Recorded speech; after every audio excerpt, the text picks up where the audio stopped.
Taking pictures and selling them is not only a great way to make money, but it's also very fun to do.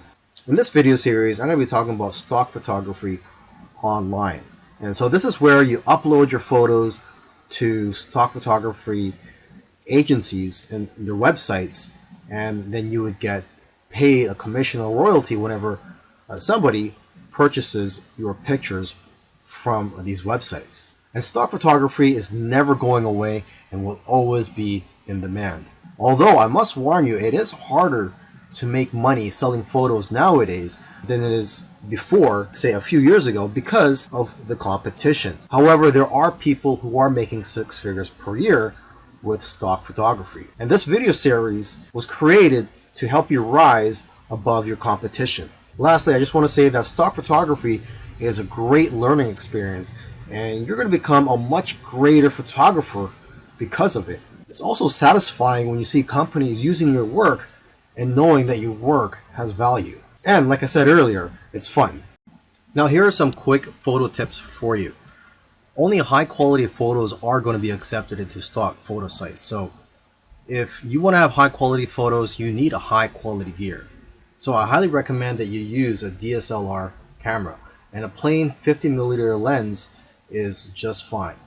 Now you're going to want to try to take pictures that are difficult for regular people to take with their smartphones. And if you are going to be using DSLR cameras, try modifying your shutter speed and try to play around with it. For example, you could try taking long exposure photos. Long exposure photos tend to sell more.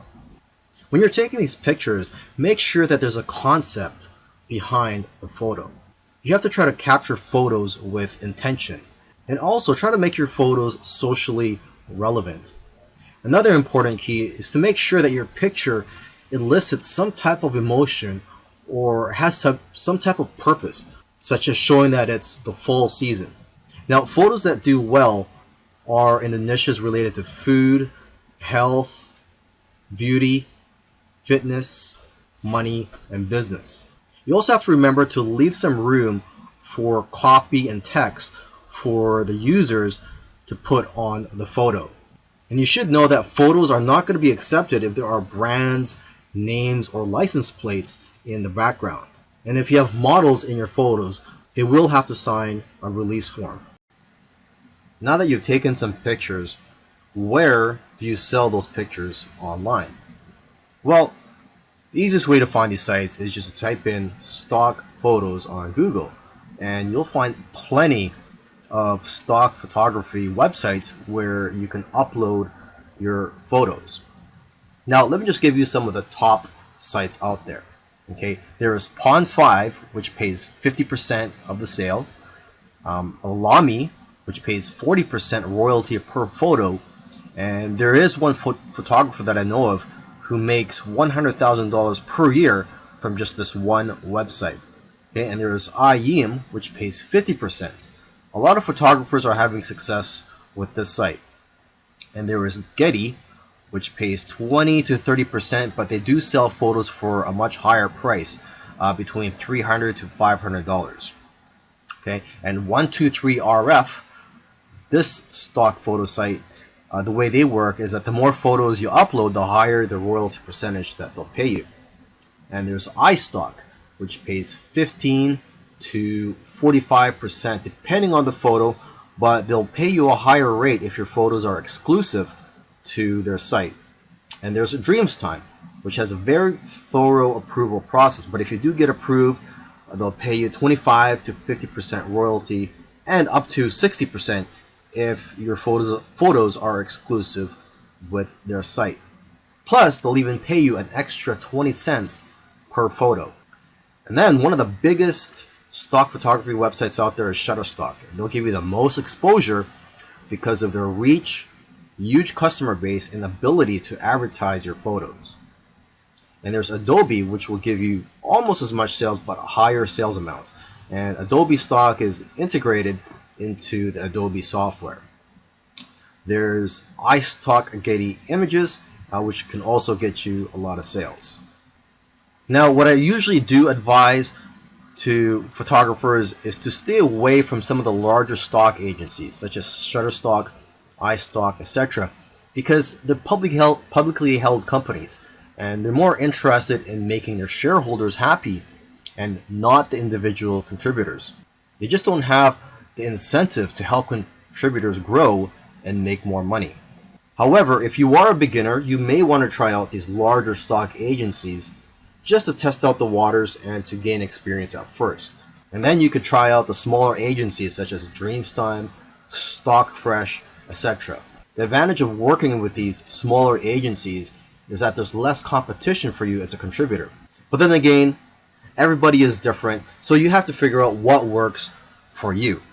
And interestingly, I know of somebody who makes more money uploading to free stock photo sites like Pixabay than other stock photo sites, because people have the option to donate to you when they download your photos for free. In the previous video where I spoke about where to sell your photos online, I forgot to mention that you could also sell your photos directly from your phone, and there are a few apps available for that, but the most popular photo app right now is one called Foap. And with Foap, you download it, and I believe it's available both for the Android and the iPhone, and you get 50% of the sale. But you can make more money by joining what they call missions on Foap, and these missions are sort of like projects for brands and other companies. And each mission, if you are to win these missions, they pay a prize for the winning people, and it usually starts at around $50, and usually it can be a lot higher. Okay, now if you want to have success with this app, you want to analyze the photos which have already been sold. So take a look at the sold tab in the explore section of the app. I also recommend that you analyze the profiles of people who have won missions or sold a lot of photos, as they usually have a lot of good photos which can give you ideas. And lastly, you could create a profile on Foap and follow people. So you can follow other photographers, and they could follow you, and you guys can share tips with each other and be more successful in the long run. Earlier, I mentioned that you should try to avoid large stock photography websites such as Shutterstock. However, if you're new and you want to gain some experience, or for whatever reason, if you feel that large stock photography websites are for you, here are some keys to success. Obviously, these big sites have thousands of photos, and photos that have less saturation will sell the best. For example, pictures of cats, unless there's something unique about the picture, won't do as well as pictures of animals in the wild. Another example is pictures of iconic buildings such as the White House. These types of pictures won't do as well because there's already a lot of pictures of the White House out there. Now, however, if there's something unique such as an event or a protest happening around there, and you capture that on photo, then that picture will do a lot better. It's also important to use the right keywords. For example, if you're posting photos of flowers, you'll be more successful if you know the exact scientific name and the species of those flowers, and also the English name, where they're from, and other details. And from what I've seen, the best-selling images are the ones with themes such as Christmas, Halloween, Easter, etc. And new images usually sell better than old images, simply because old images tend to get buried in the search results. In the last video, I gave some tips on how to be successful if you were to upload to those larger stock photography websites. Now in this video, I want to give some tips on how to be successful just in general. So these tips will work whether you decide to go for the smaller stock photography websites or the larger stock photography websites. To start off with, you cannot be a generic photographer and make money with stock photography. To be successful, you have to niche down. You cannot be too broad. So you have to be very specific and also good at what you do. For example, portraits of people are always popular. So if you can focus on that, you'll probably do well. You should also stay in tune with what's going on in the world. People who are talking about the popular topics of today need images to support what they're saying. And if you are going to be uploading to multiple stock photography websites, you can use an app called MicroStalker for tracking your sales across multiple agencies. And lastly, if you're consistent, you'll increase your chances of being successful with stock photography. You'll do best if you upload a small amount of photos consistently. Selling your photos on stock photography websites is great. However, there is a lot of competition and it is harder to make money nowadays than it is in the past. So one thing I like to tell people who are involved in stock photography, if they want to take their business to the next level, is to start their own website and just sell photos from your own website.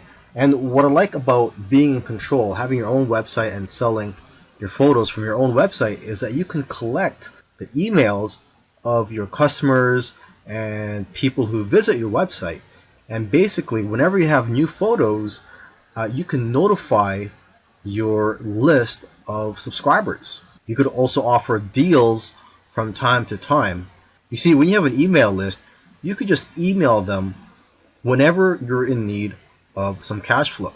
Now, what I recommend you do is, if you are going to start your own website, is to make your website focused on one niche. I know of somebody who made $4,000 in 1 month from his own site. Now, aside from just collecting emails from your customers, you could also collect emails from people who just visit your website.